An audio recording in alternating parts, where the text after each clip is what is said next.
Hello students, welcome back to our channel Commerce Village. पिछले video में हमने देखा था, हमने 12th इकोनॉमिक्स का फर्स्ट चैप्टर स्टार्ट किया था। उसमें हमने पिछले वीडियो में मैक्रो इकोनॉमिक्स का पॉइंट स्टार्ट किया था। उसमें हमने उसकी डेफिनेशन, मीनिंग और उसका स्कोप देखा था। अब हम इस वीडियो में उसके फीचर्स देखेंगे। So let's start our topic. Okay, so features of macro economics. First feature is study of aggregates. Macroeconomics deals with the study of economy as a whole. ठीक है, तो macroeconomics पूरे इकोनॉमी की study करता है.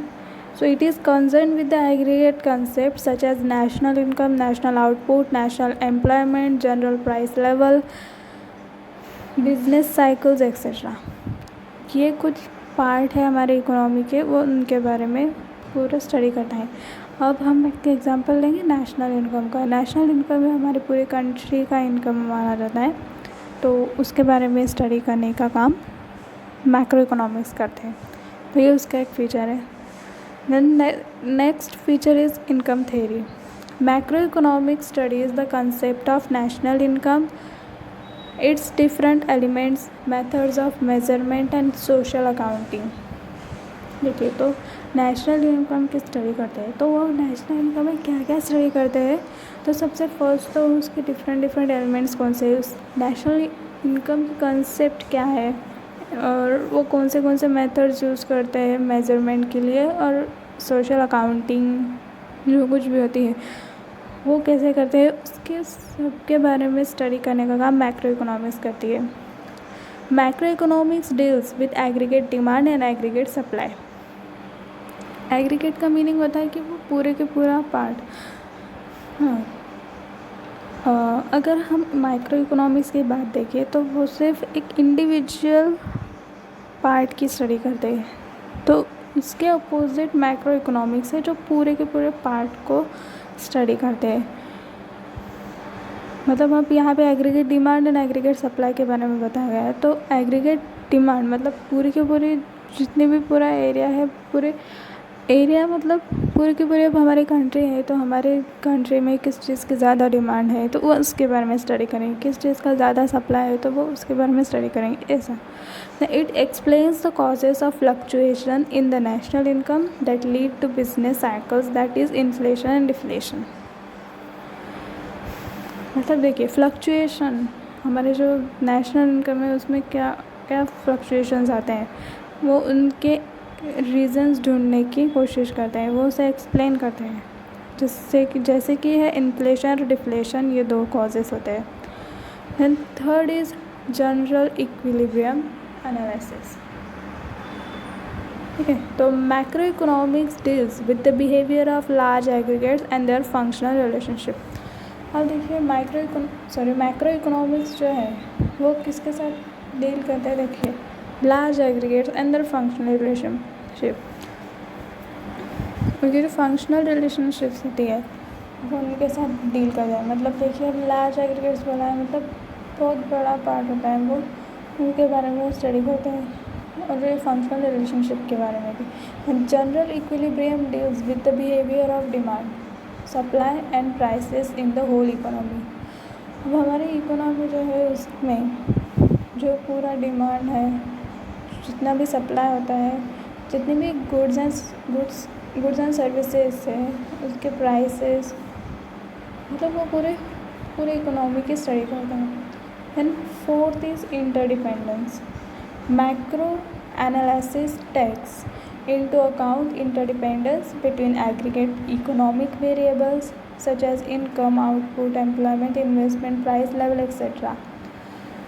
हाँ, देखिए, अब मैक्रो एनालिसिस मतलब ये जो मैक्रो इकोनॉमिक्स जो है वो क्या एनालाइज करता है, तो ये जो इंटरडिपेंडेंस होता है किस चीज़ का, मतलब इकोनॉमिक के जो वेरिएबल है इनका एक दूसरे में इंटरडिपेंडेंस होता है. देखिए, जैसे कि income, output, employment, investment, price level, ये होता है. अब हमें एग्जांपल दिया है. For example, changes in the level of investment will finally result into changes in the level of income.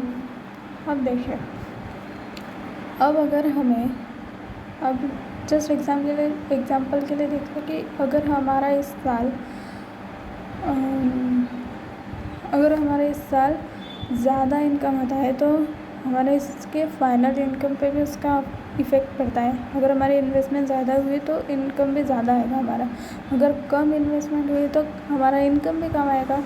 Then level of output, employment and eventually the level of economic growth. ये जो सारी चीज़ें हैं ये अब एक दूसरे पर इंटरडिपेंडेंस, मतलब इनका इंटरडिपेंडेंस है इनमें। फिर देखिए 5th वाला देखते हैं हम, lumping method. Lumping method is the study of whole economy rather than its part. देखिए लंपिंग मेथड ये क्या होता है, तो हमारी पूरी जो इकोनॉमी है उसकी स्टडी करने की मेथड है। जैसे माइक्रो इकोनॉमिक्स में स्लाइसिंग मेथड यूज़ होती है इंडिविजुअल पार्ट की स्टडी करने के लिए, वैसे ही मैक्रो इकोनॉमिक्स में लंपिंग मेथड यूज़ होती है पूरे होल इकोनॉमी की स्टडी करने के लिए। According to professor Boulding, forest is an aggregation of trees but it does not reveal the properties of an individual tree। देखिए मतलब जितनी प्रॉपर्टीज़ एक ट्री में होती है उतनी पूरे फॉरेस्ट में होती है नहीं, मतलब फॉरेस्ट में भले ही बहुत सारे पेड़ हों लेकिन पेड़ की जो प्रॉपर्टीज़ है वो तो पेड़ में ही रहेगी, फॉरेस्ट में नहीं आने वाली है। तो ऐसा उसने मतलब ये प्रोफेसर बॉल्डिंग है, उन्होंने इसका एग्जाम्पल के थ्रू हमें समझाया है। This reviews the difference between micro economics and macro economics. इससे हमें पता चलता है कि माइक्रो इकोनॉमिक्स और मैक्रो इकोनॉमिक्स में क्या डिफरेंस है। Then 6th is growth models. Macro economic studies various factors that contribute to economic growth and development. देखिए मैक्रो इकोनॉमिक्स किस चीज़ की स्टडी करता है, तो वेरियस फैक्टर्स जो अलग अलग फैक्टर्स होते हैं जो इकोनॉमिक ग्रोथ और डेवलपमेंट में इफ़ेक्ट करते हैं। मतलब इकोनॉमी की डेवलपमेंट में जो कुछ भी फैक्टर होते हैं उनके बारे में स्टडी करते हैं। इकोनॉमी के ग्रोथ होने में कौन से फैक्टर्स इन्वॉल्व हैं उनके बारे में स्टडी करते हैं। It is useful in developing growth models. इसकी वजह से क्या होता है, हमें हेल्प मिलती है ग्रोथ मॉडल्स के लिए। These growth models are used for studying economic development.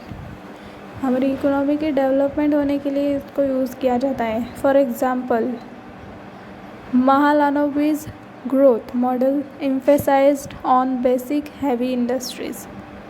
ये महालानोबिस ये ग्रोथ मॉडल है जिसके वजह से हमें हेल्प होती है।